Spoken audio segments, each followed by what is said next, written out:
ya, keinginan untuk melapor tuh masih rendah gitu. Dari sekian kasus kekerasan tuh mungkin terselubung gitu aja. Gitu, karena tadi dianggap sebagai aib. Kalau saya mengatakan bahwa kalau sudah pidana itu bukan aib lagi gitu. Konflik tuh antar suami istri misalnya atau di rumah itu kan, dalam keluarga tuh ada konflik, pertengkaran ya wajar gitu ya. Tetapi kalau sudah masuk ranah pidana seperti ada pemukulan gitu ya, kemudian apalagi yang lain gitu, itu bukan aib lagi gitu, tapi sesuatu kriminal itu namanya itu, dan itu harus dilaporkan gitu.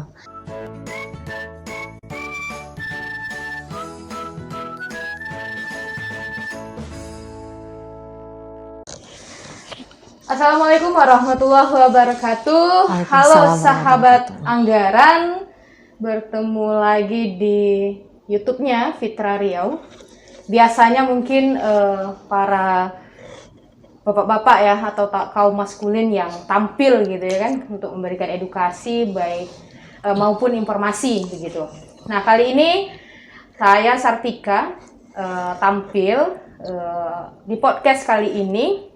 Tentunya ingin memberikan sedikit informasi ataupun edukasi kepada sahabat anggaran semua terkait isu gender seperti itu. Nah, pasti di teman-teman semua berpikiran bahwasanya kalau sudah berbicara gender pastinya bicara perempuan. Sebenarnya itu agak keliru ya. Keliru terus karena gender bukan hanya bicara soal perempuan tapi juga bicara soal laki-laki.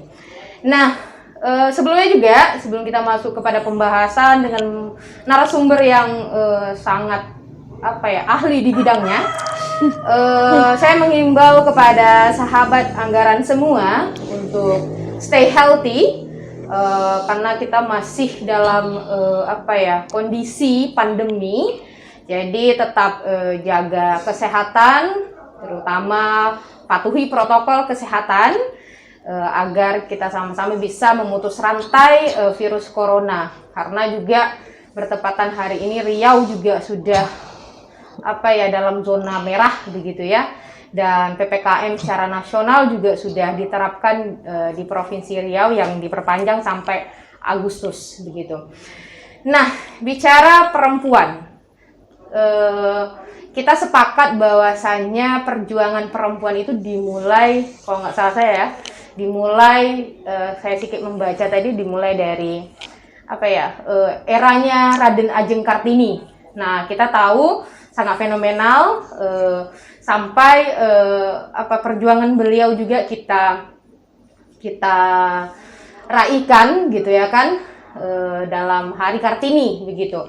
Nah, Kartini pada saat itu muncul dan memperjuangkan hak kaumnya, ya, tentunya perempuan dalam sektor pendidikan pada saat itu. Nah, sehingga kita tahu bahwasanya surat-surat yang dikirimkan kepada kaum-kaumnya itu diterbit dalam buku yang judulnya Habis Gelap Terbitlah Terang. Gitu. Nah, kita sepakat bahwasanya perjuangan perempuan dimulai dari eranya Raden Ajeng Kartini begitu. Nah, berkat beliaulah perempuan sampai hari ini masih bisa atau memperoleh akses pendidikan yang baik. Nah, sebelumnya saya mohon izin ya untuk membuka masker karena di dalam ruangan ini sudah mematuhi protokol kesehatan dan hanya terdapat 3 orang gitu ya.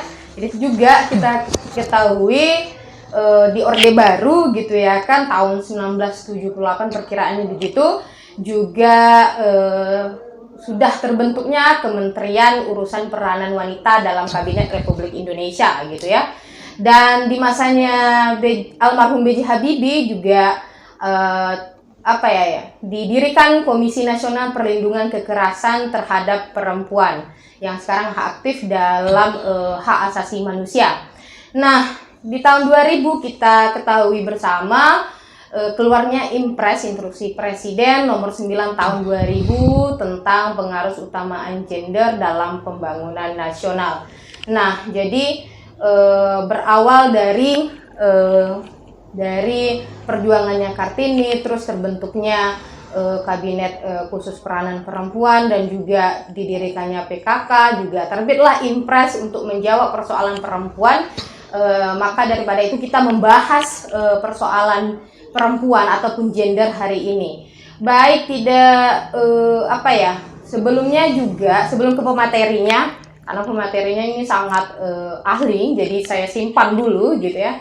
Jadi saya ingin pengantar sedikit tentang pengertian gender. Mungkin teman-teman di luar sana penikmat podcastnya Fitra Riau tentunya bukan juga saya tidak mengatakan bahwasanya bukan tidak paham, tapi mungkin awam tentang gender. Kadang ada yang bertanya, apa sih itu gender gitu ya. Nah, saya mengutip beberapa pengertian ya, gitu ya kan. Yang pertama itu gender menurut ilmu sosiologi dan antropologi adalah perilaku atau pembagian peran antara laki-laki dan perempuan yang sudah dikonstruksi atau dibentuk masyarakat. Nah, juga gender juga sering disebut sebagai karakteristik yang membedakan maskulinitas dan feminitas. Dan kita sering juga menyebutkan bahwa gender itu adalah laki-laki dan perempuan. Tapi yang ingin kita bahas hari ini adalah perannya ataupun haknya yang terdapat di dalam gender. Baik, untuk tidak berlama-lama, mari sama-sama kita sambut, sama-sama nggak banyak juga gitu ya. Baik, kita persilakan pemateri kita pada hari ini ya, pada kesempatan ini, yaitu Mbak Fajarwati Kusumawardani. Benar namanya? Benar ya? Karena saya sering salah menyebut nama orang. benar. Sehat, Mbak? Alhamdulillah. Covid ini bagaimana? Ya, luar biasa ya. Karena nggak bisa, terbatas ruang gerak kita, terbatas komunikasi langsung gitu ya. Sedangkan ya kita kan biasanya aktif ketemu orang. Betul. Ngajar gitu. Sekarang ya ngajar juga sih, tapi daring gitu kan ya. Agak gimana gitu jadinya ya. Cuma ya memang ini harus dijalanin kan ya.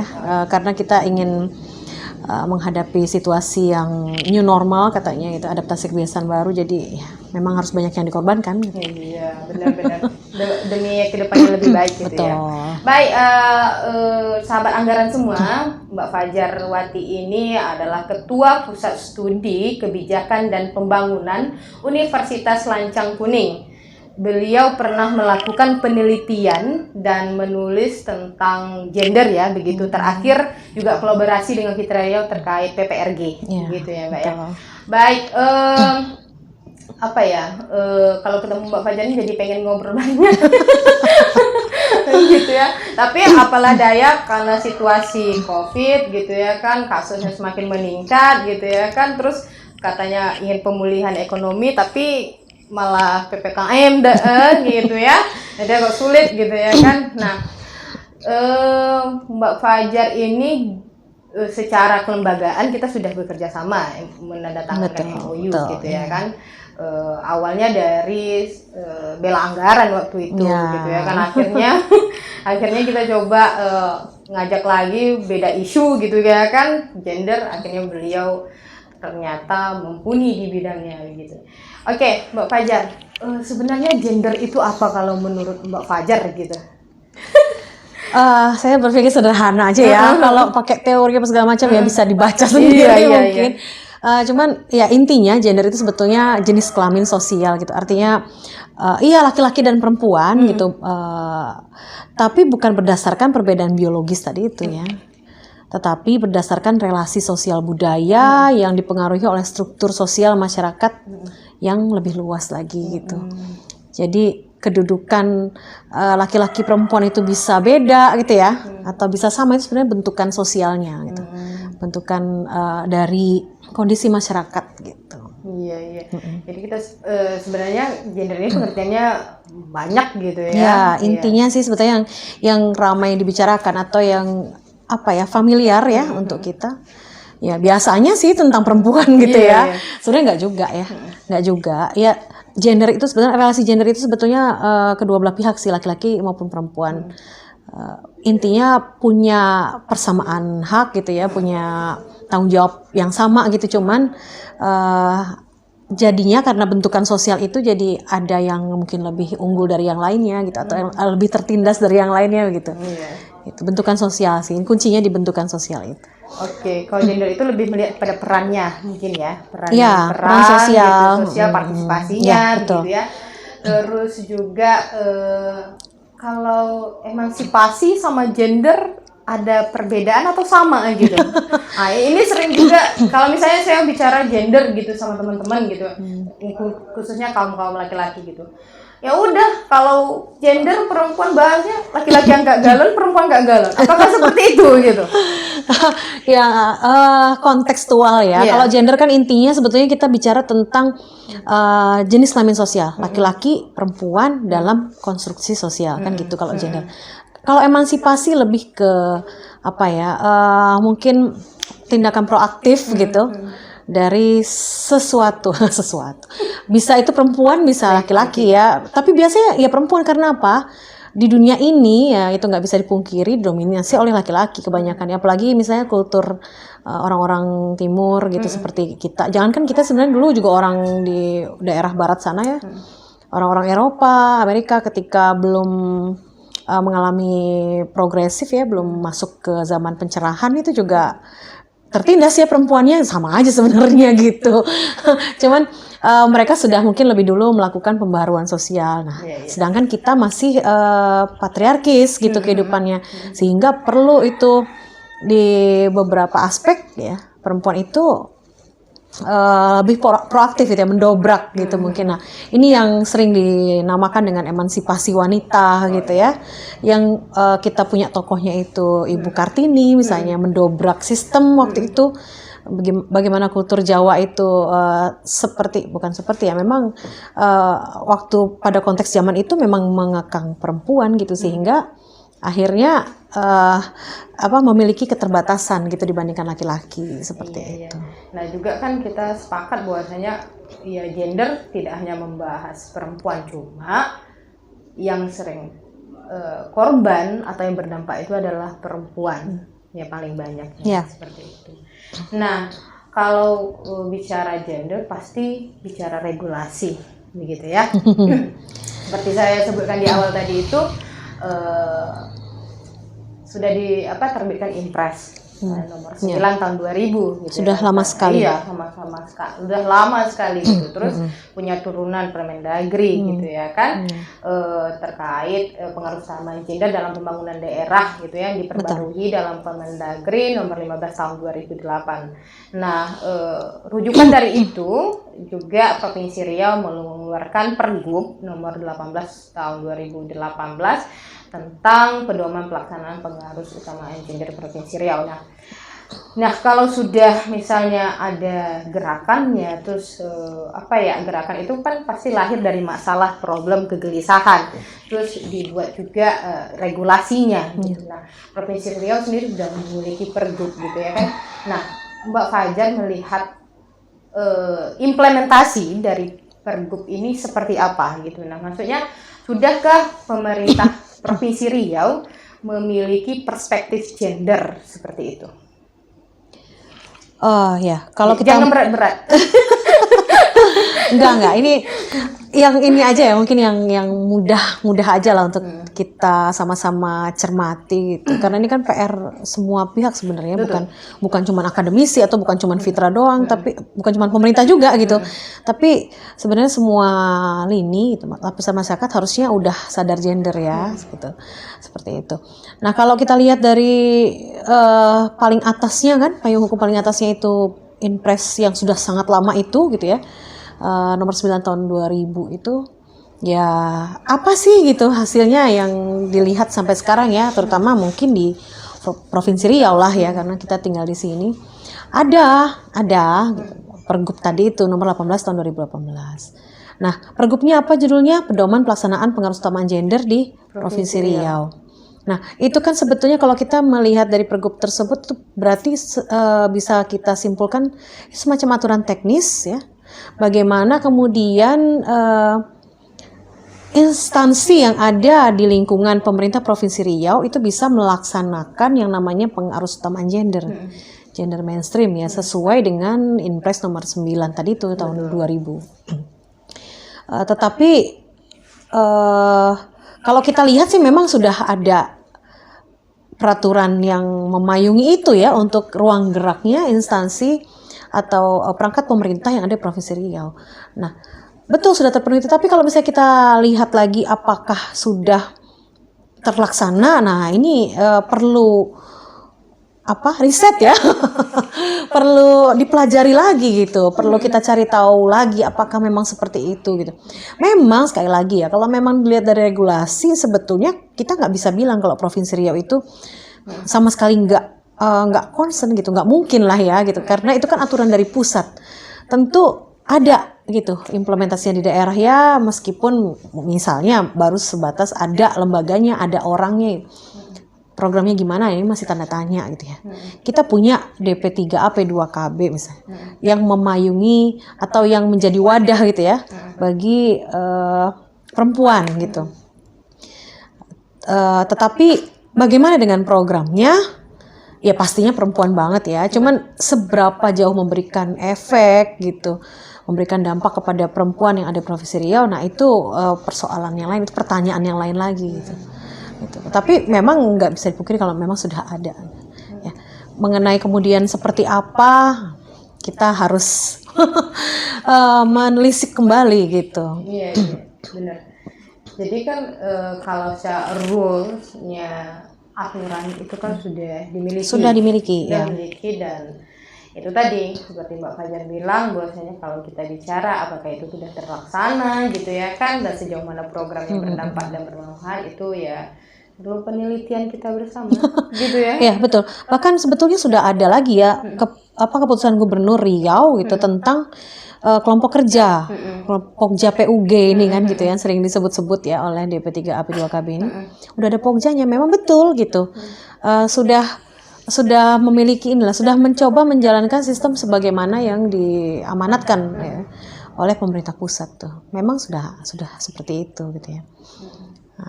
Nah kalau Fitra ya, kita juga pernah pernah riset ya terkait ARG gitu ya di Provinsi Riau gitu.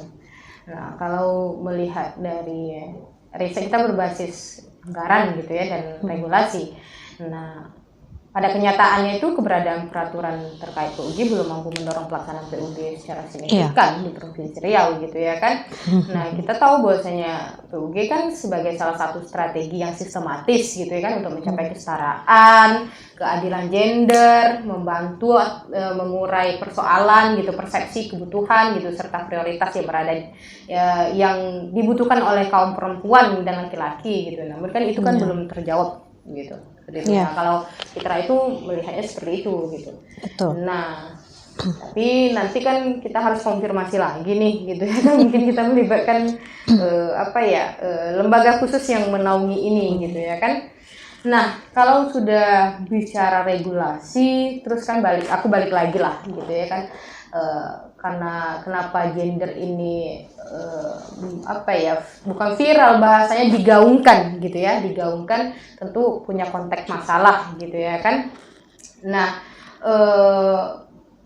juga kita tahu bahwasanya pemerintah daerah Provinsi Riau melalui Dinas Pemberdayaan Perempuan dan Perlindungan Anak Keluarga Berencana menetapkan prioritas program terhadap pengalaman gender, yaitu program penguatan kelembagaan PUG-nya dan program peningkatan kualitas hidup dan perlindungan perempuan yang tertuang di dalam RPJMD nih gitu ya kan. Tentu ini kan lagi kalau kita melihat ini kan sudah komitmen pemerintah Provinsi Riau itu sudah mengutamakan PUG, nyatanya sudah tertuang di RPJMD gitu ya kan. Namun kan kita coba melihat konteks masalah nih yang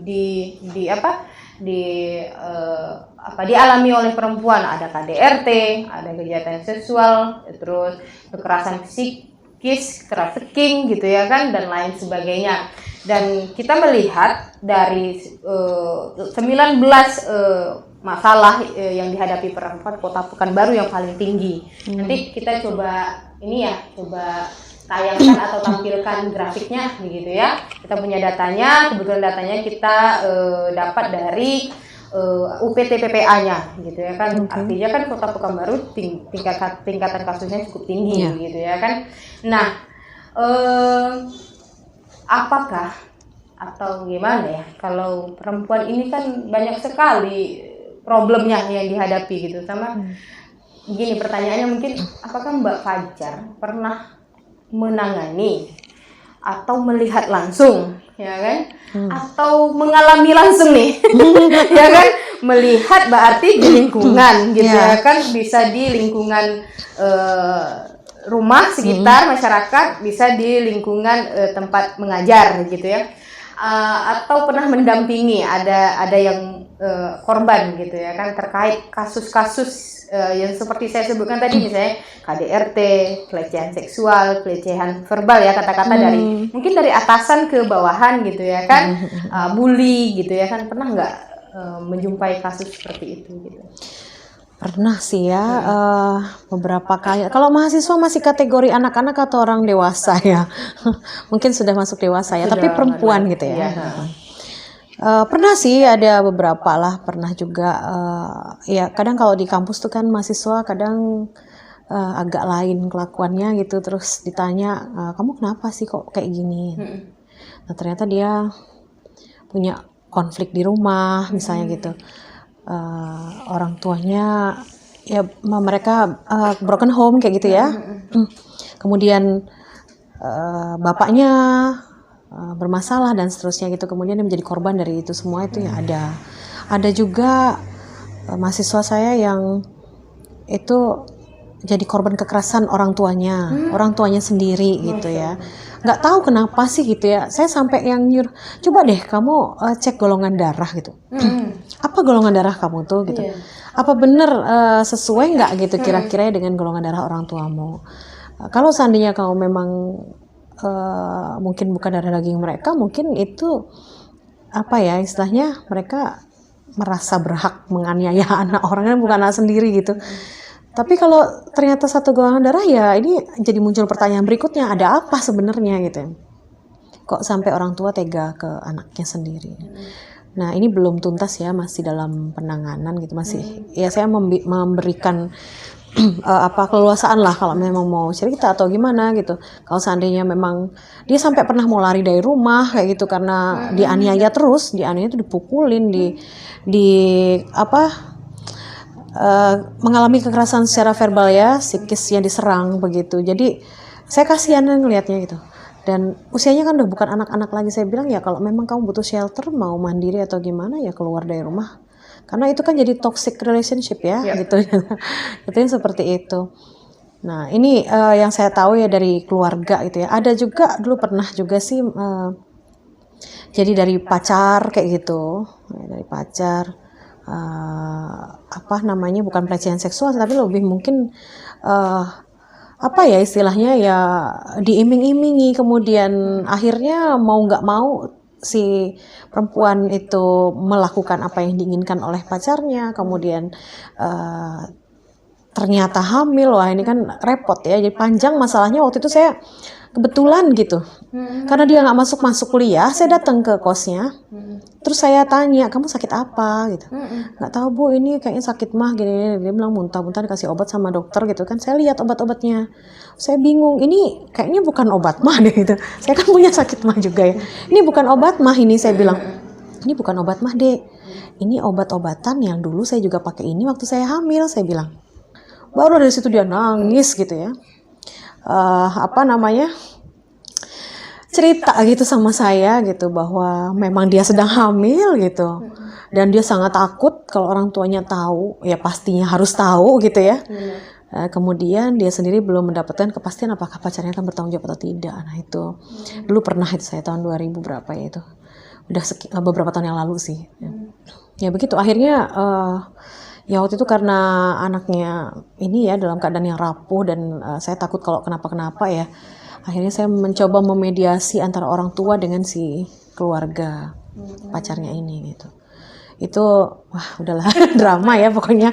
Nah saya berharapnya sih mudah-mudahan nggak ada kasus kayak, bukan nggak ada, bisa berkurang lah gitu. Ini perlu edukasi memang ya perempuan-perempuan kita ini gitu, supaya tidak membiarkan dirinya atas nama cinta, atas nama keluarga, atas nama apalah gitu ya, disakiti oleh orang lain gitu ya, oleh pacarnya, oleh orang tuanya gitu. atau saudaranya atau kawan-kawannya, ya jangan mau gitu kan ya. Setiap kita kan punya kedaulatan atas diri kita sendiri itu. Jadi nggak boleh itu seperti itu tuh. Kadang-kadang ya biarlah, ya dia kan suami saya, surga saya ada di dia. Aduh itu pemahaman yang mungkin masih sangat sempit dan dangkal gitu. Nah ini perlu nih diedukasi lagi bahwa bukan seperti itu. Kalau ingin dapat surga tuh ya nggak gitu juga kali ya gitu maksudnya. Harusnya ada bimbingan mungkin secara keagamaan gitu, bahwa seperti apa sih laki-laki yang harusnya kita hormati gitu, dan bagaimana menjadi laki-laki yang patut dihormati. Nah ini yang disuruh hormat sama suami kan laki-laki aja, perempuan aja nih, sedangkan laki-laki kebanyakan gitu ya nggak pernah diedukasi mungkin, atau jarang ya, bagaimana cara menjadi laki-laki yang pantas untuk dihormati gitu. Gitu. Karena gini ya, pacaran juga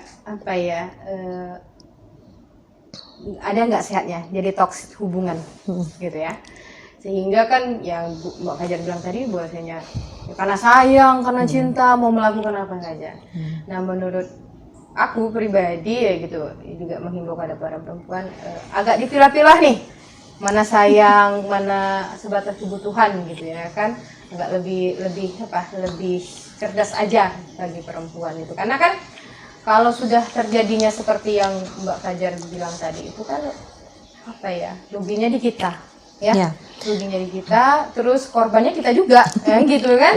Ya, gitu. Nah, terus kalau misalnya sanggup dipukulin atau sering terjadi KDRT karena ingin meraih surga, kayaknya itu pemahaman yang keliru, gitu ya kan? Keliru, banyak jalan gitu untuk meraih surga gitu ya. Tidak hanya seperti itu, kayaknya perlu edukasi pranikah gitu ya. Betul. Nah itu nanti kan sebenarnya dengan sendirinya akan berhubungan dengan ini ya, tadi ya kita bicara tentang bagaimana sih komitmen pemerintah daerah gitu terhadap PUG gitu. Ya sebetulnya ya harusnya bisa berangkat dari persoalan-persoalan yang ada di bawah tadi, seperti tadi kita cerita-cerita ini ya. Ada persoalan gitu, terus bagaimana kemudian pemerintah itu mengantisipasi dengan payung hukum yang sudah ada gitu. Nah ini kan harus digesa ya, karena ternyata walaupun zaman udah modern, walaupun HP itu sudah di tangan gitu, ibaratnya kita menggenggam dunia ya di tangan kita. Ternyata masih banyak juga masyarakat kita yang tidak atau kurang memahami gitu, bagaimana caranya ketika dia mengalami masalah tersebut gitu. Nah ini kan harus ada bentuk-bentuk edukasi ini sebetulnya harusnya gitu dilakukan atau dinaungi oleh pemerintah gitu. Nah, itu tadi. Juga kepada sahabat anggaran yang misalnya punya kejadian atau misalnya melihat korban di sekitar tempat tinggal atau tempat kerja, bahkan juga di sekitar dunia pendidikan gitu ya. Baiknya itu didampingi, terus bisa juga gitu kan dilapor atau butuh pendampingan di UPT P2 TP2A. Ya, betul. Ya, baik itu Kota Pekanbaru, itu sudah seprovinsi Riau punya, bahkan se Indonesia gitu ya kan. Nah, di sana nanti korban akan didampingi seperti itu. Jadi juga bisa membuat korban tidak lebih stres tentunya gitu atau frustasi gitu ya. Nah, namun kan juga gini, kejadiannya adalah korban malu untuk melapor. Ini problem yang kita jumpa, pernah kita sampai ke P2 TP2A. Akhirnya suaminya menyusul, akhirnya dia pulang sama suaminya. Terus kita cuma bisa lihat ini kenapa bisa seperti itu gitu ya. Ternyata usut punya usut gitu ya kan. Ternyata dia mau mengalah. Suaminya hanya minta maaf begitu. Itu sih Mbak. Ya itu kan tadi ya, kembali ke gender tadi itu kan jenis kelamin sosial dari konstruksi gitu, masyarakat. Ya itulah konstruksi sosial kita kan bicaranya begitu, bahwa ketika ada konflik di rumah gitu ya, itu aib yang harus ditutupi gitu. Konstruksi sosial kita kan begitu. Ya entah kemudian itu berbasis dari pemahaman agama atau secara kultural memang masyarakat kita terdidik seperti itu ya, bahwa ketika ada masalah di rumah itu adalah aib sehingga harus ditutup gitu. Makanya kemudian keinginan untuk melapor tuh masih rendah gitu. Dari sekian kasus kekerasan tuh mungkin terselubung gitu aja. gitu karena tadi dianggap sebagai aib. Kalau saya mengatakan bahwa kalau sudah pidana itu bukan aib lagi gitu. Konflik tuh antar suami istri misalnya atau di rumah itu kan dalam keluarga tuh ada konflik pertengkaran ya wajar gitu ya. Tetapi kalau sudah masuk ranah pidana seperti ada pemukulan gitu ya, kemudian apalagi yang lain gitu, itu bukan aib lagi gitu, tapi sesuatu kriminal itu namanya itu dan itu harus dilaporkan gitu. Nah ini yang kesadaran seperti ini yang belum gitu kalau di masyarakat kita ya dengan kultur seperti tadi itu. Belum seperti itu. Nah ini aib ya udah tutupin pokoknya jangan sampai keluar nanti malu kayak gitu. Nanti ribut-ribut kedengeran keluar malu. Gitu. Latar belakang budaya kita begitu. Kan? Jadi untuk sahabat anggaran di luar sana, kalau misalnya kejadiannya atau mengalami kasus seperti itu, ya kalau butuh dampingan kita siap mendampingi, begitu kan? Gitu. Ingat kalau sudah pidana itu, itu harus lapor ya. Ya kalau cuma ribut-ribut gara-gara misalnya rebutan rebutan baju. Iya itu biasa. Itu biasa. Kalau sudah yang namanya terjadinya pemukulan gitu ya kan, KDRT lah khususnya kalau di dalam rumah tangga, nah itu harus dilapor gitu. Nah maksudnya kita mediasi dulu lah begitu ya kan, tidak langsung bagaimana gitu ya. Nah dari kasus-kasus yang kita bahas tadi itu juga aku melihat sepanjang tahun ya dari tahun 2018, 2019, 2020. Nah masih sangat sedikit. Ini kayaknya UPT PPA ini hanya yang terlapor aja nih. Masih yang terlapor kita tidak tahu permasalahan seperti apa gitu ya. Jadi nanti untuk tahun 2021-nya mungkin bisa kita cross check lagi dan kita bisa tampilkan gitu ya informasinya begitu. Apa saja kasus yang pernah dialami perempuan khususnya di pemerintah Provinsi Riau. Terus begini, kalau sudah ada regulasi, terus untuk menyempurnakan itu tentu ada prasyaratnya, ya kan? Ya, jadi ada 7 prasyarat PUG. Yang pertama itu ada komitmen dari para pihak, yang kedua itu kebijakan dan program, yang ketiga kelembagaan PUG, yang keempat itu ada sumber daya yang memadai, yang kelima ada data terpilah dan sistem informasi yang memadai, yang keenam itu ada tool ataupun alat, yang ketujuh jejaring atau networking. Nah, Pak Fajar melihat 7 prasyarat PUG ini di pemerintah Provinsi Riau itu sudah terlaksana dengan baik atau masih dalam proses pelaksanaan nih gitu. Masih on the way lah bahasanya. Ya, tadi ya kembali lagi sebenarnya kalau regulasi pemerintah itu mematuhi regulasi itu saya pikir iya gitu ya. Kayak misalnya sekarang kalau dari komitmen itu dinilai dari tersedianya peraturan gitu ya. Tersedianya peraturan daerah atau peraturan gubernur gitu. Itu sudah ada peraturan gubernur, memang belum ada perda PUG ya. Kita belum punya Provinsi Riau ini. Terus kalau misalnya kebijakan ada dokumen RPJMD misalnya, itu sudah ada di dalam RPJMD itu sudah memuat gitu ya bahwa perencanaan di pembangunan di Provinsi Riau itu sudah harus ada PUG-nya, itu ada juga gitu ya. Kelembagaan sudah ada Pokjanya gitu kan, udah ada tim teknis dan focal point dan seterusnya, itu ya kita juga sudah memiliki gitu. Kemudian sumber daya manusia ada Dinas DP3 AP2KB kan gitu. Kemudian ada macam-macam fasilitator PUG, kemudian anggaran juga ada di dinas tersebut ya. Alat analisisnya juga ada GAP dan GBS ya. Nah, itu sudah ada data gender ya, sebagian besar kita sudah punya gitu. Kemudian partisipasi masyarakat ya, ini seperti Fitra ini kan juga ini ya, dan perguruan tinggi itu juga sudah concern dengan ini. Nah, cuman kalau itu kan istilahnya covernya udah gitu, sudah tercover sudah, tetapi bagaimana implementasinya sebetulnya ini yang masih jadi tanda tanya. Kita lihat aja gitu ya bahwa perempuan sama laki-laki kan jumlahnya berseimbang ya kalau di Provinsi Riau ya. Ya, saya lupa persisnya, tapi seingat saya memang presentasinya sudah hampir sama. Nah, apa yang bisa dilakukan oleh pemerintah itu untuk perempuan di Provinsi Riau ini supaya punya daya ungkit yang bagus, kemudian bisa menjadi roda penggerak pembangunan di Provinsi Riau gitu. Nah, saya pikir ini masih tanda tanya gitu. Ya. buktinya apa? Ya macam-macam gitu ya. Bahwa apa namanya masih ada juga diskriminasi ya. Kemudian kekerasan dalam rumah tangga yang tercover mungkin Fitra punya datanya, tapi yang nggak tercover kan nggak tahu. Betul. Nah ini kan artinya kan masih perlu edukasi lagi loh gitu. Nah pemerintah punya program apa sih untuk melakukan edukasi itu?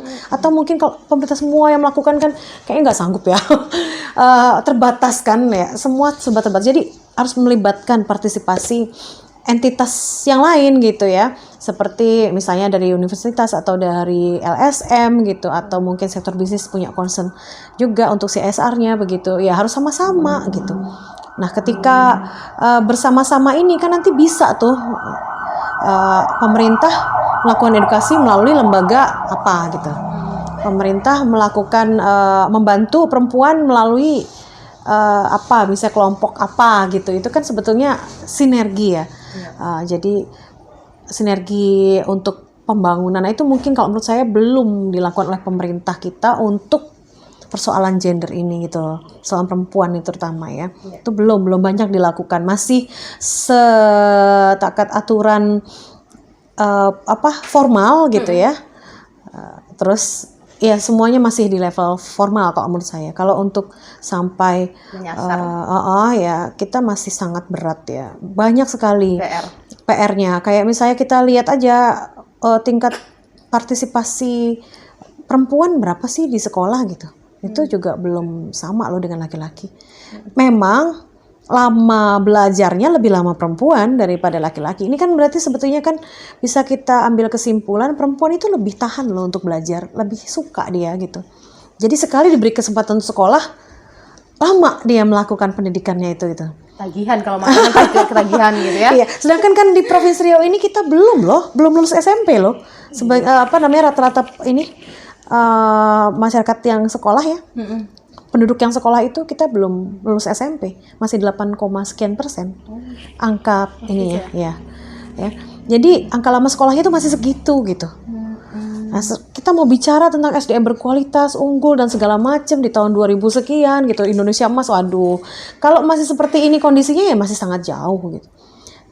Seperti itu. Nah, makanya harus dipacu. Nah, caranya gimana? Ya perlu kita sadari bersama bahwa tokoh sentral dalam pembangunan itu ya sebenarnya perempuan gitu. Karena dari perempuan itu kan dia sebagai ibu gitu. Nah, dia yang pertama kali mengajarkan anaknya itu. Nah, banyak perempuan kita yang di rumah, nggak masalah itu sebenarnya itu. Tetapi pendidikan itu harus tetap berlangsung meskipun dia di rumah. Nah, ini gimana gitu loh caranya gitu kan. Nah, perlu ada sekolah perempuan meskipun dia mungkin nggak tamat SD, nggak tamat SMP, tetap harus diberi edukasi karena apa? Dia tuh bertanggung jawab yang paling banyak waktu dengan anak-anak tuh ya perempuan. Ibu gitu ya, perempuan. Gitu. Sedangkan laki-laki kan sudah dibebani tugas sebagai mencari nafkah begitu ya. Nah, ini pembagian kerja sebenarnya dalam rumah tangga. Ya perempuan jangan kemudian berhenti pada urusan domestik. Tapi harus tetap mengedukasi dirinya supaya dia bisa memberi yang terbaik sama anak-anaknya pada anaknya. Makanya sebenarnya perempuan ngapain sih pendidikan tinggi nanti juga balik-baliknya jadi ibu rumah tangga. Beda loh ibu rumah tangga yang berpendidikan dan yang tidak berpendidikan. Harusnya begitu ya gitu. Jadi gunanya pendidikan tinggi adalah supaya seorang perempuan bisa lebih bagus dalam memanage rumah tangganya, sebetulnya begitu. Bisa lebih lebih smooth dia ketika mendidik anak-anaknya. Itulah gunanya pendidikan tinggi gitu. Cuman pandangan kita masih seperti itu kan. Artinya udahlah, nggak usah lah terlalu ini ya kayak gitu. Perempuan ngapain sih ngotot banget. Nah, nanti juga akhirnya jadi kodrat perempuan itu di rumah. Ntar dulu saya bilang kalau kodratnya perempuan itu hamil, menyusui, menstruasi, melahirkan. Nah, itu 4 lainnya enggak ya gitu. Jadi seringkali kan kita perempuan harus bisa masak, nanti gimana di rumahnya kalau nggak masak. Memasak itu keterampilan survival gitu ya.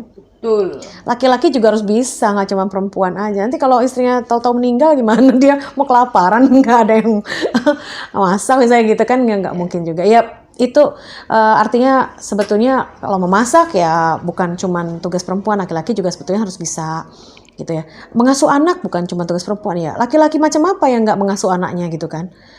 Terus apalagi misalnya ya yang kayak mencuci, beres-beres rumah itu sebenarnya bukan hanya tugas perempuan, tetapi harusnya ada pembagian kerja di dalam rumah itu gitu. Idealnya sih gitu ya. Begitu. Betul. Saya sepakat kalau itu. Sebelumnya saya agak kecil nih, ambulan lewat gitu ya kan. Iya, tadi. Iya. Jadi kalau misalnya nanti ada terganggu atau ada sesi yang hilang itu kena ambulannya lewat gitu ya. Jadi agak mengganggu aktivitas suaranya gitu. Nah, teman-teman sahabat anggaran juga penjelasan Bu Fajar tadi kenapa beliau bilang bahwasanya perempuan lebih lama masanya bersama anak-anak gitu ya. Kenapa ya juga kenapa mereka perlu diedukasi untuk sekolah lebih tinggi, mungkin lebih lama gitu ya. Karena itu tadi gitu. Karena peran perempuan itu juga melahirkan generasi yang baik. Betul. Iya, kalau sudah lahir generasi yang baik, punya SDM yang baik. Kalau sudah punya SDM yang baik, jadi pemimpin yang baik. Kalau sudah ada pemimpin yang baik, jadilah negara yang baik. Betul. Begitu. Ada kredo seperti ini kan, bahwa mendidik satu orang laki-laki itu mendidik satu orang. Iya. Tapi mendidik satu orang perempuan itu mendidik satu generasi. Sepakat itu. Sepakat. Jadi kalau budaya kita masih ada di lingkungan kita tuh budaya patriarki. Ya. Perempuan itu hanya sebatas sumur, dapur, kasur. Begitu ya? Salah sebenarnya begitu ya kan. Hari ini juga banyak sudah dibuktikan perempuan-perempuan hebat gitu ya. Kalau di Indonesia ada Bu Megawati pernah menjabat sebagai Presiden Republik. Nah, ini terlepas dari yang lain ya. Ini saya bicara prestasi. Iya, Terus betul. ada pahlawan kita Raden Ajeng Kartini, Dewi Sartika, terus juga Cut Nyak-din, ya kan, pahlawan nasional kita. Nah, kalau di Provinsi Riau juga ada. Ya, pahlawan kita yang bergerak di dunia pendidikan itu adalah istrinya Sultan Syarif Qasim, ya kan? Nah, beliau juga menggerakkan kaum perempuan itu di bidang pendidikan, begitu. Nah, juga informasi kepada sahabat semuanya, sahabat anggaran, bahwasanya kodrat perempuan itu ada 4. Pertama itu hamil, melahirkan, menyusui, menstruasi. Jadi kalau memasak, mengantar anak sekolah, mencuci baju, ngepel gitu ya Mbak ya, itu bisa dilakukan laki-laki dan perempuan. Ngangkat galon juga termasuk Iya, gitu ya. betul. Gitu ya Mbak ya. Saya angkat galon sendiri di rumah. karena sendiri. Gitu ya. Nah, begitu. Jadi harus dibedakan antara peran, hak, kewajiban dan kodrat. Nah, itu sebenarnya kalau kodrat kita nggak bisa tukar ya. Itu udah dari Allah Ta'alanya gitu ya. Tapi kalau peran gitu itu masih bisa bersama lah. Betul. Gitu ya kan. Terus juga begini. 7 prasyarat PUG-nya juga masuk dalam satu penelitian Fitra Riau. Ya kan? Yang kita pernah bahas diskusi publik waktu itu. Nah, 7 prasyarat ini benar kata Mbak Fajari itu tadi, don't just by cover. Nah, gitu. Jadi kalau milih si dia jangan don't just by cover ya, gitu ya kan.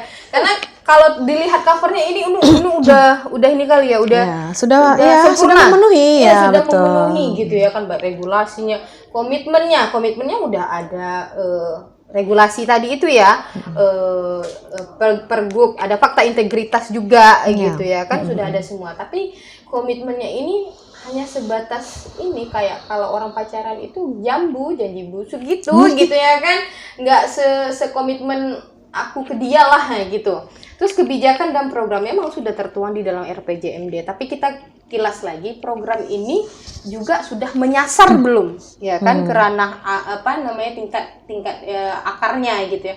Terus kelembagaan PUG benar, Pokja, Focal Point itu sudah dibentuk, udah ada SK-nya, kita punya dokumennya lah gitu ya kan. Tapi kan fungsi dari Pokja, Focal Point ini, terus ada fasilitator ya, fasilitator PUG-nya juga. Ini sudah melaksanakan tupoksinya masing-masing, atau Belum. Nah, itu yang menjadi pernyataan. Nah, kalau Fitra melihat itu hanya masih pembentukan dan pembentukan begitu. Terus juga sumber daya yang memadai gitu ya kan. Nah, kita tahu Provinsi Riau kan punya Dinas Pemberdayaan Perempuan yang punya SDM di dalamnya. Terus juga kalau PUG-nya sudah ada itu tadi fasilitatornya gitu ya kan. Nah, kita berharap sumber daya yang ada yang memadai ini bisa menyasar ke daerah gitu kan, beberapa kabupaten kota Provinsi Riau gitu. Nah, data terpilah sedikit ini Mbak Fajar. Data terpilah kalau kita lihat di webnya Dinas Pemberdayaan Perempuan, Perlindungan Anak dan Keluarga Berencana Provinsi Riau, itu kan memang ada data terpilah laki-laki dan perempuan itu ya kan, terus berapa yang sekolah begitu-gitu. Nah, terus IPG gitu ya kan, itu sudah ada. Tapi kan Fitra khususnya berharap data terpilahnya tidak sebatas itu. Nah, kita kan berbagai sektor banyak nih. Ada dunia pekerjaan gitu ya, terdiri dari buruh. Nah, kita sudah ini belum menyasar berapa sih jumlah petani perempuan, buruh perempuan gitu ya kan. Nah, ini kan masih kosong ininya. Kalau Mbak Fajar setuju nggak sih kalau misalnya kita menyasar sampai sebegitu detailnya begitu? Iya, sebetulnya bagus ya, semakin rigid sebuah data itu kan semakin bagus. Kita semakin bisa melihat dari jumlah perempuan misalnya 1.000 orang gitu ya. 1.000 orang nih yang bekerja sekian, misalnya ada 500. Nah, dari 500 orang ini kerjaannya apa aja itu kan jadi kita semakin tahu profil warga kita kan gitu ya. Sebetulnya memudahkan pemerintah juga kalau misalnya punya program gitu. Cuman ya ini tadi mungkin data itu ada mungkin ya, cuma kayaknya belum terintegrasi dalam satu sistem. Nah, ini kedepannya tentu sebaiknya gitu ya pemerintah punya data yang satu data lah gitu ya, punya satu data, satu sumber data gitu yang sama gitu, sehingga ini nanti juga bisa bermanfaat ketika memberi program. Seringkali saya temui seperti ini ya, program-program di OPD, di instansi pemerintah, terutama di Provinsi Riau, taruhlah misalnya di Dinas PUPR gitu ya, yang di situ ada program biasa pemerintah itu Rumah Layak Huni. Nah, Rumah Layak Huni ini kan program yang sebetulnya bagus ya untuk membantu masyarakat yang nggak bisa atau nggak punya alokasi dana untuk memperbaiki rumahnya, jadi bisa terperbaiki. Nah, ini kalau kita cari datanya itu pasti nggak bisa dengan detail menyebutkan berapa sih penerima manfaat yang perempuan gitu. Betul. Karena pukul rata, ya pokoknya ada data masuk, udah itu yang kita kerjain gitu. Nah, ini biasanya yang jadi justifikasi bagi pemerintah gitu. Ketika kita bilang sudah berbasis gender belum? Iya, kita ini punya kok untuk perempuan juga, tapi ketika ditanya seberapa besar, ya kita sama aja, pokoknya kita yang mana masuk, itu yang kita kerjain kayak gitu. Ya kita untuk semuanya program ini, jadi tidak membeda-bedakan. Nah, kelihatan kan bahasanya indah ya, tidak membeda-bedakan gitu. Betul, memang harusnya begitu gitu, tapi gitu ya. Tapi kita juga perlu memahami tadi profilnya perempuan itu seperti apa gitu. Sehingga ketika kita tahu kan, oh ternyata perempuannya dari sekian jumlah ini masih banyak loh yang perlu didukung gitu. Betul. Tadi kalau kita memakai mindset kita itu bahwa dari perempuan sebenarnya yang jadi aktor sentral negara ini gitu. Nah, kita akan memicu itu gitu supaya tidak terlalu lah gitu terpuruk gitu ya kondisinya, meskipun dia tidak punya kecukupan lebih gitu, tidak punya kelebihan kelebihan untuk pembiayaan dirinya ya, tapi paling tidak dia cukup sehingga anak-anaknya juga bisa tercukupi, keluarganya. Kadang-kadang satu perempuan itu menanggung anaknya, ibunya gitu, adiknya. Saya punya tuh ada satu kawan yang seperti itu profil dia gitu ya. Nah, ini kan berat tuh. Sementara mungkin akhirnya karena begitu banyak laki-laki atau kepala keluarga laki-laki yang butuh bantuan gitu, dia tersisih gitu ya. Bisa jadi. Nah, ketika kita melakukan kayak misalnya kalau di ranah politik itu kan ada affirmative action kayak gitu ya. Iya. 30% kuota untuk perempuan gitu.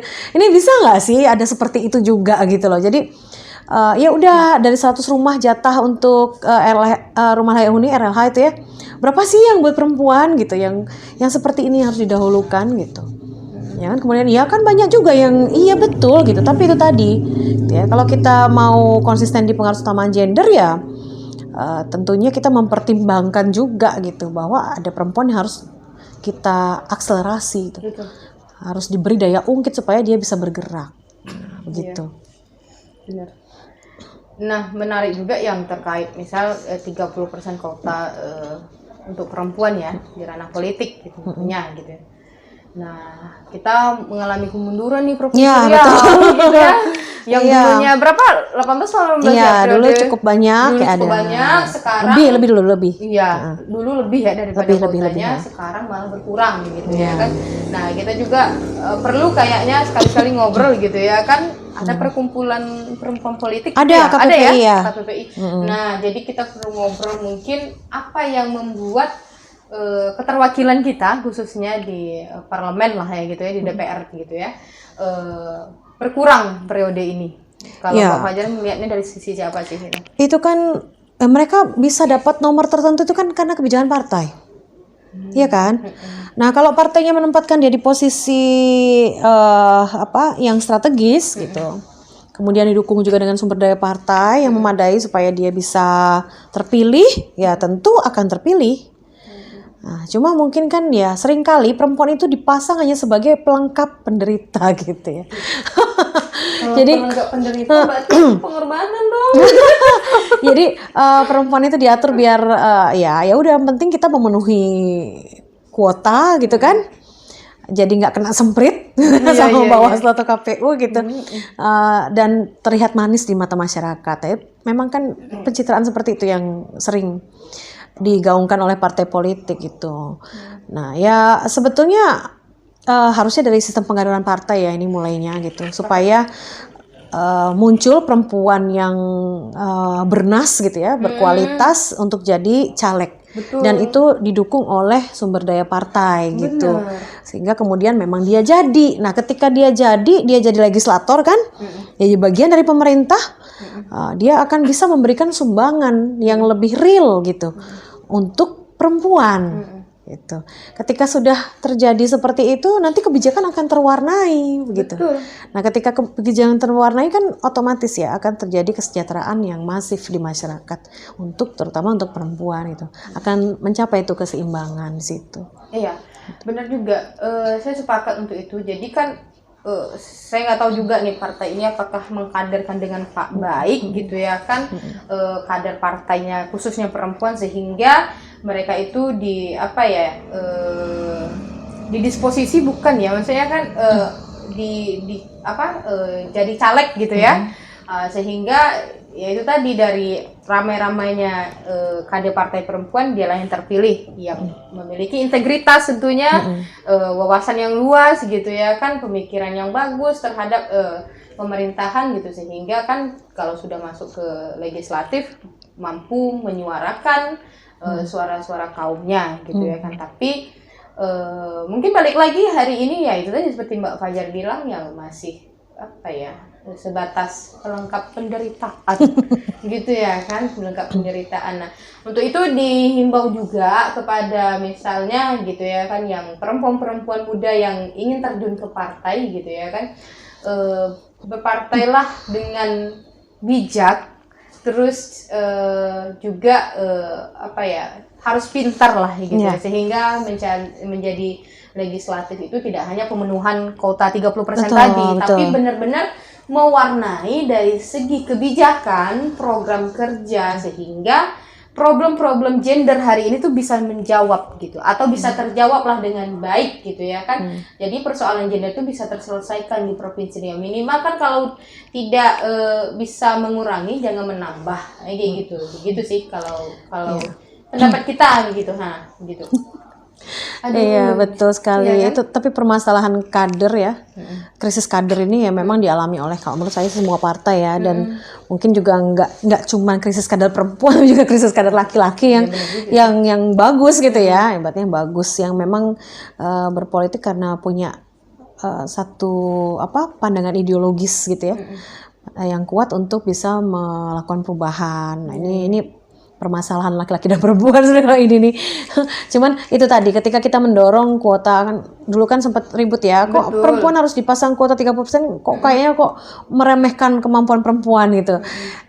Kelihatannya iya gitu, tapi pada kenyataannya memang harus didorong gitu ya, dengan kondisi negara kita yang masih bertransisi lama banget ya, transisinya 20 tahun udah. Masih bertransisi menuju yang lebih sejahtera, yang lebih baik gitu. Ya memang harus didorong seperti itu gitu tadi itu. Soalnya kalau nggak diberi kesempatan, nggak diberi ruang, ya akan selalu tertutup seperti tadi saya contohkan di bantuan-bantuan dari pemerintah untuk masyarakat kan. Coba bansos sekarang gitu yang bantuan BLT ya misalnya. Iya, BLT. BLT itu ada nggak sih itu ya bukan pemisahan, mungkin semacam tadi kuota itu gitu. Untuk perempuan tuh berapa, untuk laki-laki berapa gitu. Nah, ini kan nggak ada, pukul rata aja pokoknya yang penting semua diberi gitu kan. Nah ini karena nggak ada data sebenarnya itu gitu. Ada perempuan single parent yang harus menghidupi Iya, keluarga gitu iya, ya. betul. Terus ada kaum disabilitas juga Iya, gitu ya. Jadi sebenarnya ya balik lagi ke program kerjanya masing-masing OPD itu juga kenapa harus berbasis gender yang alatnya itu JEP dan GPS itu tadi, karena untuk menyasar itu tadi. Ya kan, sehingga itu tadi programnya itu tepat pada sasaran gitu. Betul. Gitu sih. Kalau bicara perempuan mungkin ada ya begini. Kalau saya menilai gitu ya kan, mengambil dari perkataan salah satu anggota legislatif gitu, bahwasanya pemerintah kita tuh belum perspektif gender. Nah, pernah terucapkan begini, bahasanya adalah urusan perempuan tuh urusan masak-masak katanya. Nah, saya kurang sepakat begitu gitu, karena perempuan nggak hanya masak-masak gitu. Balik lagi ke pembahasan kita awal kan, hari ini perempuan juga bisa jadi pemimpin. Ya. Hari ini juga YouTuber banyak perempuan ya gitu kan, influencer gitu ya kan. Terus juga di bidang pendidikan banyak dosen hari ini. Banyak hal yang bisa dilakukan perempuan. Jadi kalau dibilang perempuan itu lembaganya untuk masak-masak, yang kurang sepakat. Tapi ya mungkin gimana ya, realitanya mungkin itu juga mungkin yang dilakukan oleh setiap ada program pemberdayaan perempuan, balik laginya ke acara masak-masak mungkin gitu. Jadi akhirnya stigmanya ya image-nya adalah masak-masak itu tadi gitu. Sebenarnya nggak salah. Cuman kalau kemudian dari masak-masak itu tidak menghasilkan sesuatu, ya tentunya apabila itu berlangsung terus-menerus ya akan menjadi bahan tertawaan seperti tadi gitu. Nah, begitu. Ya SDM lagi ya. Iya, memang permasalahannya ini kok complicated ya. Kadang-kadang kita mau ayam dulu telur dulu gitu kan. Nah, cuman kalau memang pemerintah itu kuat komitmennya, tidak hanya sebatas formalitas ya, harusnya bisa dong melakukan mungkin semacam collaborative strategi gitu untuk mengatasi persoalan-persoalan gender gitu. Ya berkolaborasi lah dengan semuanya gitu. Karena nggak mungkin dihandle, uang pemerintah tuh kan terbatas juga gitu. Kalau nggak dibantu dengan entitas lain, misalnya sektor bisnis yang melalui CSR-nya misalnya, kemudian NGO seperti Fitra ini misalnya, atau di perguruan tinggi seperti yang dilakukan oleh Unilak yang melalui pusat studi saya gitu ya, untuk melakukan edukasi.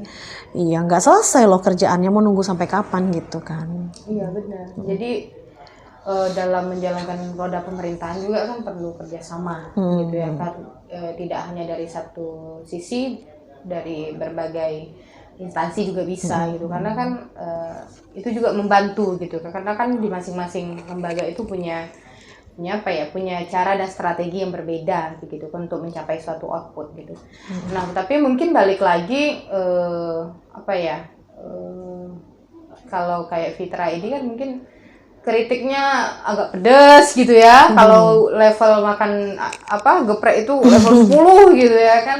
Nah, mungkin kita takutkan Enggak level 4 itu. ya. Iya, padahal kita mengkritisi juga ya ingin mendorong gitu ya kan. Mengkritisi kan bukan hanya mengkritisi hal-hal yang tidak urgent mungkin gitu ya kan. Mungkin sesuatu itu tidak tepat pada tempatnya atau salah letak gitu ya. Kita bantu begitu aja gitu ya kan. Tapi kan balik lagi masing-masing orang yang punya jabatan gitu ya kan menilai itu kan berbeda-beda. Itu balik lagi sih gitu. Sehingga kan itu tadi memiliki masalah yang complicated ini tadi. Ya mau ayam dulu, telur dulu. Nah, disitulah terus gitu ya kan. Yang sini bilang ayam dulu, yang sini telur dulu. Jadi kita nggak selesai masalahnya gitu. Sehingga kan problemnya di lintas sektornya seperti itu. Apalagi di di akarnya juga banyak gitu ya kan. Jadi persoalan telur dan ayam ini tadi ya nggak selesai ya, akar tadi ya dibiarin aja kalau dilihat begitu. Nah, kok kita jadi curhat jadinya ya. Iya ya, banyak yang mau dibahas ya kayaknya. Iya, banyak kan yang mau dibahas gitu. Itulah perempuan yang ada di semua sektor. Baik itu sektor pekerjaan gitu ya kan, di OPD juga banyak gitu, OPD. OPD-nya itu misal satu PUPR. PUPR itu kan bisa membangun toilet umum, yang berbasis disabilitas, ibu hamil gitu ya kan, orang tua renta gitu-gitu. Nah, itu yang nggak dibunyikan gitu ya. Ya mungkin belum tadi kembali lagi ke komitmen itu dan terus juga bagaimana pemerintah menjadikan ini sebagai sebuah prioritas kan. Ya memang semua penting gitu, cuman harusnya kan punya skema yang kemudian menjelaskan ini bakal dilaksanain tahun kapan sih gitu. Itu mungkin yang harus lebih tegas dan lebih keras digaungkan oleh pemerintah. Komitmen tadi itu sebenarnya diminta ya. Kalau semuanya saya pikir aturan ini udah ada, aturan itu udah ada, SDM udah segala macam, wadahnya juga udah. Ya kurang apa ibaratnya gitu. Udah semuanya udah lengkap. Yang belum satu kok. Action aja. Betul. Nah, gitu. Balik lagi di 7 prasyarat itu kan apakah itu merupakan bagian dari strategi gitu pengaruh utama gender atau pelengkapan prasyarat meraih APE gitu. Itu balik lagi, curhat lagi nanti deh gitu ya kan. Betul. Ya gimana itu gitu ya kan. Nah, kalau masih formalitas tatarannya ya tataran APE. Iya. Nah, kita ketahui bahwasanya ya kita meraih APE lah gitu ya. Begitu. Jadi terus teman-teman sahabat anggaran juga boleh ini ya, kalau misalnya penjelasan di kita podcast ini kurang, juga bisa mampir ke webnya Fitra. Ada policy briefnya tentang implementasi anggaran responsif gender gitu ya, yang saya dan tim tulis begitu. Nah, kebetulan kita pernah bikin diskusi publik, Mbak Fajarnya adalah salah satu pemateri waktu itu ya. Ya. Gitu. Oke, sudah regulasi, problem, konteks masalah, terus ada prasyarat PUD yang kita bahas, terus juga dan juga regulasi ya. Sekarang kita masuk pada konteks anggaran. Nah, ini kalau anggaran ini udah jangan mumet ya Mbak. Ya, anggaran itu bukti komitmen tadi itu. Betul. Nah, Fitra Riau, aku sedikit menjelaskan ya sebelum ke Mbak Fajarnya, aku mau minta tanggapannya nanti terkait anggaran responsif gender gitu. Nah, Fitra Riau itu meneliti, meriset gitu ya kan, anggaran responsif gender itu ada di dinas di 3 OPD. Yang pertama itu ada di dinas Pemberdayaan Perempuan Perlindungan Anak Keluarga Berencana. Yang kedua itu ada di dinas kesehatan, dan ketiga itu ada di dinas sosial gitu ya kan. Nah, kita pernah riset itu alokasinya trennya itu selama 4 tahun terakhir. 4 tahun ya, dari tahun 2018 sampai 2021 gitu ya kan. Nah, yang mana pada tahun 2018 itu dialokasikan anggaran itu sebesar 15 miliar atau setara 0,3% dari belanja langsung.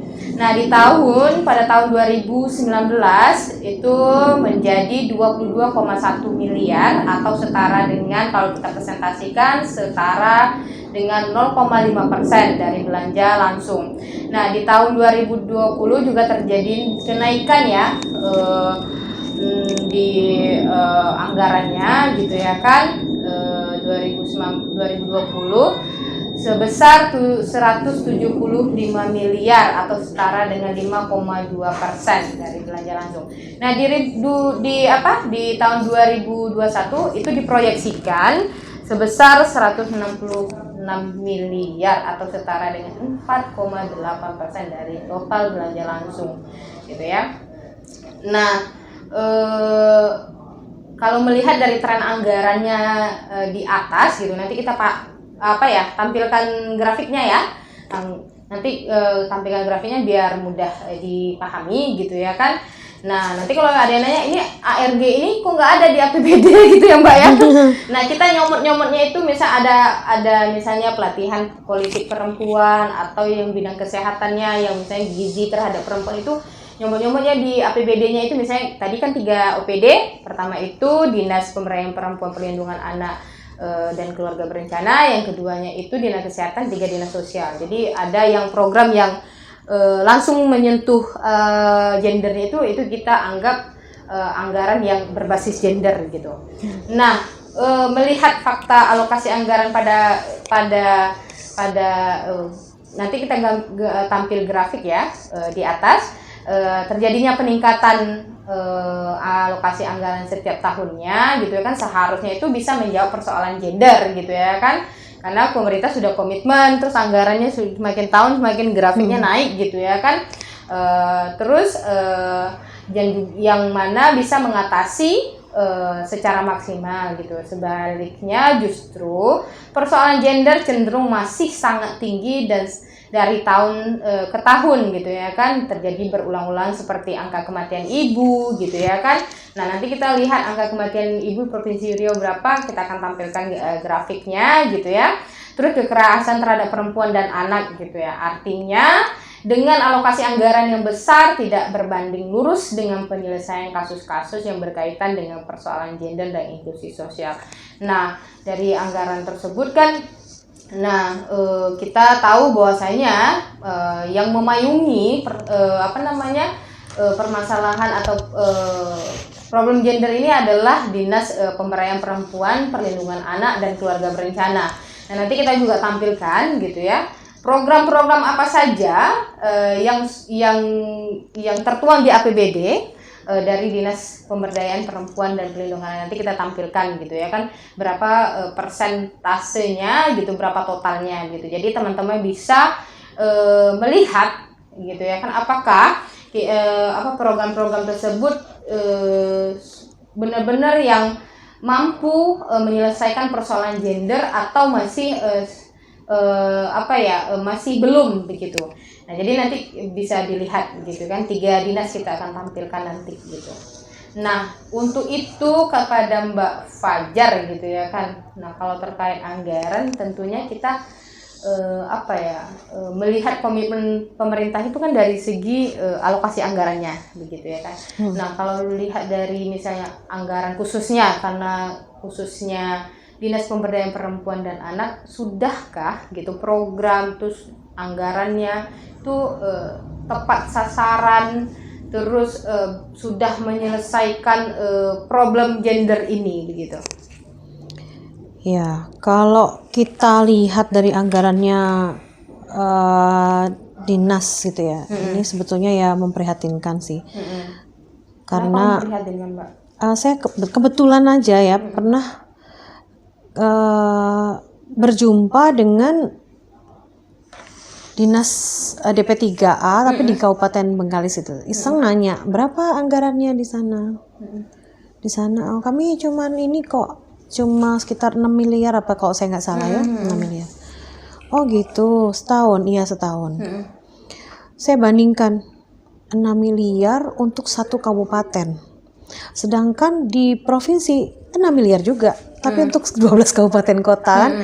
Jadi timpang sekali. Dan dinas, kalau kita bandingkan ya anggarannya DP3AP2KB sebagai mungkin leading sektor ya atau driver dari PUG ini ya di Provinsi Riau. Anggaran di Provinsi Riau ada berapa sih? 8 triliun ya, sekitar segitu. Ya. Pernah sampai 10 juga kan. Ya, nah, 2020, 2021 ya, turun karena COVID ini kan ya. Taruhlah misalnya 8 triliun aja gitu. Nah, kalau 5 miliar itu anggaran belanja langsungnya itu kira-kira berapa persen dari itu? 0,0 sekian persen. 0,001. Itu kecil sekali. Betul. Sementara masyarakat kita, saya tadi sudah bilang, sudah sampaikan bahwa jumlah kita kan sudah hampir berimbang. Kalau cuman segitu itu gimana gitu? Anggarannya bisa dipakai untuk apa aja? Kalau 5 miliar itu kan berarti kan sebulannya mungkin nggak sampai 100 juta ya untuk belanja langsung ke masyarakat tuh dari dinas. Nah, ini mau dibuat sekualitas apa perempuan kita ini gitu dengan dana yang demikian kecil gitu. Mungkin kemudian argumentasinya adalah ya banyak prioritas lain dan ini bukan urusan wajib pelayanan dasar misalnya gitu ya. Ini kan urusan wajib juga tapi non pelayanan dasar kalau saya ingat saya. Maaf kalau misalnya salah dikoreksi. Ada pelayanan dasar, ada yang non pelayanan dasar kan gitu. Ya kayak pelayanan dasar yang wajib pelayanan dasar kayak pendidikan, kesehatan gitu. Nah, memang sih gitu ya banyak prioritas lainnya gitu. Tetapi gimana ya, ini kan tragis sebenarnya itu dengan masyarakat di provinsi yang jumlahnya sekian, perempuannya sekian, anggarannya hanya sebegitu. Kita lihat provinsi sebelah. Kebetulan saya pernah sebelah mana, utara barat? Pernah studi banding ke Kepulauan Riau. Adik kan, adik ya? Iya. Adik kan? Adik.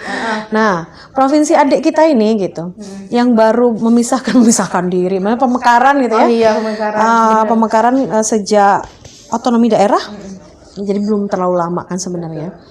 Nah, ternyata anggarannya sudah lebih besar dari kita, 2 kali lipat anggarannya lebih besar daripada kita untuk dinas yang sama gitu ya. 2 kali lipat. Dan terobosannya juga sudah cukup lumayan ya. Mereka punya aplikasi kayak tadi kita bicara tentang kasus perempuan gitu ya. Mereka di sana sudah punya aplikasi namanya kalau saya nggak salah lagi nih, mohon maaf kalau ini ya salah dikoreksi. Namanya apa ya? Aduh, saya lupa. Pokoknya ada aplikasinya di HP yang bisa di-download gitu ya. Untuk memonitor perempuan gitu. Jadi kalau ada keluhan, ada pengaduan bisa chat di situ. Oh gitu. Iya. Kalau kita apa namanya ya? Cik Dara kalau saya nggak salah namanya. Nama aplikasinya. Kalau nggak salah namanya Cik Dara, nama aplikasinya itu. Nah, itu luar biasa ya. Kalau saya bagus ya terobosannya. Bukan hanya itu, di sana juga jadi kantor dinas itu menjadi semacam kayak merangkap workshop gitu ya. Jadi tempat menenun apa segala macam untuk binaan-binaan dari dinas gitu. Jadi masyarakat di situ bisa lah numpang titip. Nanti kan kalau dapat kunjungan dari mana, dipromosikan, belilah orang tuh yang lagi kunjungan kan gitu. Nah, ya sedikit gerakan, tetapi ini kan sebetulnya menggembirakan gitu ya. Kalau pemerintah bisa melakukan hal seperti itu. Jadi ada tuh menunjukkan, ayolah kita bantu gitu. Masyarakat sebetulnya butuhnya dirangkul aja loh. Mereka itu kalau udah tahu sendiri, kita punya banyak kearifan lokal ya untuk perempuan, misalnya budaya menenun itu ya, itu kan identik sekali ya di sini ya. Nah itu kan banyak yang melakukan itu tuh perempuan gitu. Mereka nggak perlu diajarin keterampilan, udah paham gitu ya, saking udah terbiasanya menenun gitu. Nah, yang perlu apa? Yang perlu mungkin market gitu. Nah, pemerintah gimana caranya menyambungkan, ada link gitu ya antara antara produsen yang notabene itu perempuan dengan pasar gitu. Nah, jadinya di situ kan akan memberikan input ya kepada perempuan gitu, baik untuk mengembangkan keterampilannya lagi kan terpacu kan kalau laku, kalau ini kan digemari itu kan ingin berinovasi gitu ya. Kemudian secara ekonomi juga punya nilai ekonomi yang cukup baik gitu nanti ke depannya. Nah, mungkin harapan-harapan seperti itu mungkin yang perlu kepala daerah ini, gubernur itu bisa memahami, bisa membaca ke sana gitu. Nah, gimana caranya ngedrive gitu kan ya, supaya instansi yang ada di bawahnya itu bisa lebih concern dengan gender, bisa benar-benar mengarusutamakan. Jadi bukan semata-mata lip service gitu ya. Janji-janji manis gitu, tertera di RPJMD iya, tapi implementasinya nggak tahu gitu kan seperti apa. Nah, jadi nggak cuman sekedar apa ya, udah gitu. Enggak, tapi memang betul-betul berjalan. Enggak ada ruginya kok. Ketika kita menggerakkan ekonomi perempuan itu sebetulnya dengan sendirinya kita menggerakkan ekonomi daerah kita sendiri juga gitu kan. Jadi sama sekali nggak ada rugi. Cuman mungkin belum melihat ke arah sana. Ya nggak semua bisa di cover sama dinas DP3 AP2KB tentu ya. Kalau misalnya kayak menenun apa segala macam mungkin bisa di cover sama Disperindak gitu melalui program-programnya. Nah, tapi ini di sekian persennya untuk perempuan misalnya gitu. Kan bisa. Nah, itu mah tergantung komitmen sebenarnya. Gitu ya. Mau gimana-gimana bisa kok semua dinas tuh. Hampir semua lah ya gitu. Ya kita aja BPBD aja bisa kok gitu ya. Mengedukasi masyarakat kita yang perempuan untuk ikut ke dalam desa tanggap bencana gitu. Jadi perempuan laki-laki harus bisa mengatasi ketika ada bencana gitu. Nah, kan ini bisa gitu ya, tergantung komitmen sebenarnya, tergantung komitmen. Tergantung pemahaman gitu ya. Perspektif. Terutama dari kepala daerah gitu. Karena kalau kepala daerahnya udah paham, nah ke bawahnya juga. Makanya tadi ya disinggung-singgung politisi itu gimana ya, kalau kita punya politisi perempuan yang handal, yang bagus, politisi laki-laki juga yang handal gitu, yang bagus, yang paham tentang perspektif gender ya akan melahirkan kebijakan yang bagus juga gitu sebenarnya. Tapi karena tidak paham, nah itu yang susahnya gitu. Mungkin bukan nggak paham ya, tetapi belum tergerak hatinya. Apa tuh namanya itu? Harusnya kita berdoa bersama-sama. belum ada kesadaran untuk melakukannya dengan serius itu mungkin. Iya. Nah, kalau ya itu tadi. Jadi apa ya? Problemnya di situ-situ aja gitu ya kan. Jadi kita terus kalau ini iya sepakat tadi kalau misalnya ekonomi kreatif gitu ya, itu kan banyak dijalankan oleh kaum perempuan di daerah-daerah gitu ya kan. Dulu kita pernah sempat ngobrol juga tentang itu ya, bagaimana DPPA ini juga menjadi leadingnya ekonomi kreatif perempuan dibantu dengan Disperindak gitu ya. Jadi kan antar sektor itu ada kolaborasi lah ya gitu ya kan, sehingga kan ya itu tadi kita kan harus lihat profil perempuan. Bisa jadi dia single parent, terus dia yang menafkahi keluarga, jadi tulang punggung gitu ya kan, dan juga latar belakangnya dari keluarga tidak mampu, jadi dia juga seorang penggiat ekonomi kreatif juga bisa terbantu dari situ gitu pendapatannya gitu. Nah, nanti kan kalau sudah sering mungkin ya, kalau expo baru cari-cari yang ini ya, yang misalnya ada expo tingkat provinsi gitu ya, barulah dipajang gitu ya kan, karya-karya dari perempuan, kayak tenun gitu ya. Padahal Riau ini rasanya apa ya, bukan awam lagi soal tenun, memang pengrajin tenunnya gitu ya. Betul. Bengkali, Siak itu masya Allah gitu ya kan. Kalau persoalan pengrajin tenunnya itu banyak sekali gitu. Nah juga aku juga misalnya kayak anggaran itu tadi gitu ya kan, itu kan anggaran yang kupapar adalah anggaran yang kalau dari Fitra itu anggaran yang khusus program kan, di luar dari belanja rutin gitu ya pegawai gitu ya kan, DTL gitu ya. Nah itu khusus dari program yang kita comot-comot dari APBD gitu ya kan, dan itu kata Mbak Fajar masih kecil gitu ya kan, jika dibanding dari tetangga sebelah lah, nah gitu ya kan. Terus juga mengenai aplikasi, aku mau konfirmasi kalau mungkin saat ini aku belum tahu nih aplikasi khusus untuk melapor kasus gitu ya. Tapi Provinsi Riau itu udah punya namanya lapor.go.id ya. Aplikasi itu, dan itu menerima semua bentuk laporan. Nah, misalnya kalau itu laporan KDRT nanti akan dibalas, diterima laporannya, nanti dikonfirmasi ke Dinas PPA atau UPT P2 atau PO2A-nya, baru dibalaskan ke pelapor gitu. Tapi baru itu yang aku tahu gitu. Tapi kalau kayak Cikdar tadi itu belum lah, saya belum ada dengar informasi terkait. Kita belum punya gitu. Nah, terkait anggaran ini Mbak, apa misalnya rekomendasi gitu terkait anggaran. Apakah anggarannya perlu dinaikkan karena substansinya begini atau sudah pas di pagu tersebut gitu? Ya kalau dilihat dari angkanya jelas harus naik gitu ya. Cuma ini kan kembali lagi ke seberapa jauh perspektif pemangku kepentingan atau bukan pemangku kepentingan, tapi pembuat kebijakan gitu ya, melihat itu tadi ya, memahami kebutuhan perempuan. Nah kalau tadi pembuat kebijakan, decision makernya sudah paham bahwa perempuan perlu diperhatikan, tentu akan dinaikkan gitu. Tapi kalau belum paham kebutuhannya ya akan segini-gini aja gitu. Nah ini tentu kan perlu wawasan lagi mungkin yang lebih luas dan kesadaran sih sebenarnya untuk itu. Nah mungkin juga perlu ditambahkan lagi program-program yang lebih berkualitas, yang lebih tepat sasaran gitu, supaya dengan anggaran yang maksimal gitu program juga bisa optimal sehingga outputnya nanti ya bagus gitu ke masyarakat. Jangan sampai kemudian anggarannya gede, outputnya nggak tahu gitu kan. Betul. Cuman sekedar pelaporan aja yang itu mungkin masih bisa diapakan ya, dimanipulasi atau direkayasa.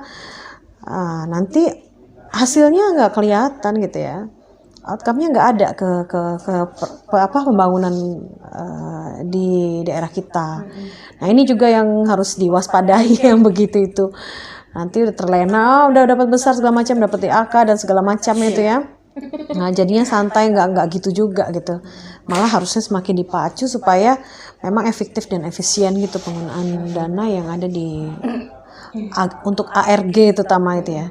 Tapi penting juga untuk mendata dulu sih berapa tadi itu ya penerima manfaat yang perempuan misalnya, atau mungkin penerima manfaat yang disabilitas gitu, supaya lebih jelas lagi petanya. Kalau tebak-tebak buah manggis kan juga nanti itu tadi duitnya banyak pergi kemana-mana entahlah gitu, nggak jelas. Nah akhirnya nggak jadi juga gitu kan. Kita menuju ke kesejahteraan yang lebih baik gitu mungkin. Jadi kalaupun misalnya anggaran itu dinaikkan, ya programnya harus menyasar. Apa ya betul. Iya, jangan dinaikkan tapi programnya tetap juga segitu gitu ya kan. Malah yang besar yang lain pula gitu ya kan. Program yang lain gitu ya kan. Jadi ya kita mendorong agar itu misalnya dinaikkan, tapi dinaikkan dan tidak memberikan efek yang ini pada penerima manfaatnya juga salah gitu ya kan. Oke. Baik. Kalau dari segi pemerintahannya masukan atau rekomendasinya apa? Kalau untuk pemerintah itu tadi ya, bahwa kalau menurut hasil riset saya yang terbaru perlu apa ya istilahnya pemahaman atau kesadaran yang kuat dari pemimpin, dari ya ini leadership ya persoalan itu. Nanti kalau sudah itu terselesaikan, bawah itu akan ikut. Nah, mungkin modelnya masih di drive gitu ya kalau di Provinsi Riau ini gitu. Ya memang kalau dari hasil risetnya begitu. Jadi jangan kemudian SDM itu turnover-nya terlalu cepat ya untuk ini ya focal point-nya begitu. Nanti nggak ada gunanya gitu. Nah ini semuanya harus ada kesadaran dulu dari yang leading di situ gitu, dari pemimpin ya, dari kepala daerah, dari kepala dinas gitu, itu paham dulu baru kemudian bisa ngikutin. Nah untuk paham nih rasanya harusnya paham ya, cuma kesadarannya itu loh, apa sih kita kan sudah ini hati-hati dengan yang kita sudah kok memfasilitasi mengakomodir semuanya gitu. Nah ini kadang yang jadi justru jadi mengelabui pandangan kita gitu. Iya memang sudah diakomodir semua, tapi kan sebetulnya jadinya kita hilang pandangan kita terhadap ada loh perempuan yang memang harus didorong gitu ya. Supaya nanti ke depan ini memang investasi yang jangka panjang gitu, nggak sekarang dapatnya gitu. Pemerintah harus lebih concern ke situ. Jadi gimana caranya ya, pandangan itu harus yang gimana caranya menciptakan perempuan yang berkualitas sehingga ke depan pembangunan bisa lebih berkualitas. Betul. Orientasi harus itu gitu. Kalau nggak seperti itu ya akan begini-begini. Yang penting ada gerakan, yang penting ada program gitu. Nggak bisa kalau cuma sampai di situ. Betul. Pakat saya kalau gitu. Sehingga nanti kan perempuan sejahtera. Ya. Ya. Gitu ya. Jadi tidak lagi apa ya, maksudnya persoalan perempuan itu juga sedikit demi sedikit juga terkikis gitu atau bisa teratasi lah begitu. Oke, kalau anggaran kan, kalau pendapatan kita tahu Provinsi Riau kan di tahun 2018 itu kan mencapai 9,2 triliun ya. Di tahun 2018 ya 2020 itu kan kita turun jadi 8,4 karena pandemi. Nah, di 2021 ini apa ya, diprediksikan itu mencapai 9,3 triliun gitu. Begitu juga dengan belanja daerah. Jadi kan 2018 19 naik, 2020 ya itu menurun karena 2020 itu karena pandemi. 2020-2021. Iya, 2001. Jadi begitulah kondisi anggaran Provinsi Riau, terutama khusus di apa ya, di pengaruh utama gender, ARG, anggaran responsif gender ya.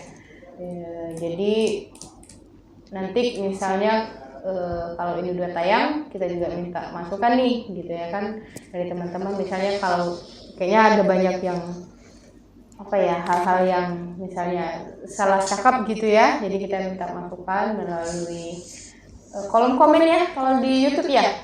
Nah begitu.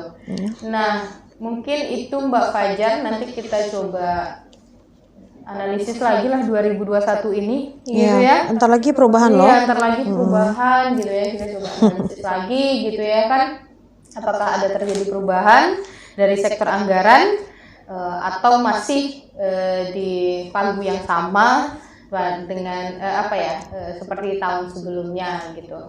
Oke, sahabat anggaran, mungkin itu bincang-bincang kita pada pagi hari ini, saya bersama Mbak Fajar terkait implementasi PUG di Provinsi Riau gitu ya kan. Dari apa yang kita bahas, teman-teman mungkin bisa mengambil kesimpulan sendiri ya. Nah, tapi kalau misalnya masih rancu dengan apa yang kita bahas, juga bisa komen di kolom komen gitu ya. Terus juga bisa mampir di webnya Fitra Riau gitu. Nanti kita coba coba tampilkan webnya itu apa.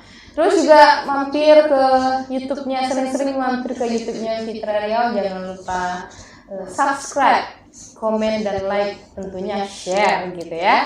Juga lengkap promosi gitu, lengkap. Instagram kita juga punya, namanya Fitra Riau gitu. Facebook kita juga punya, namanya Fitra gitu ya, nggak pakai Provinsi Riau-nya.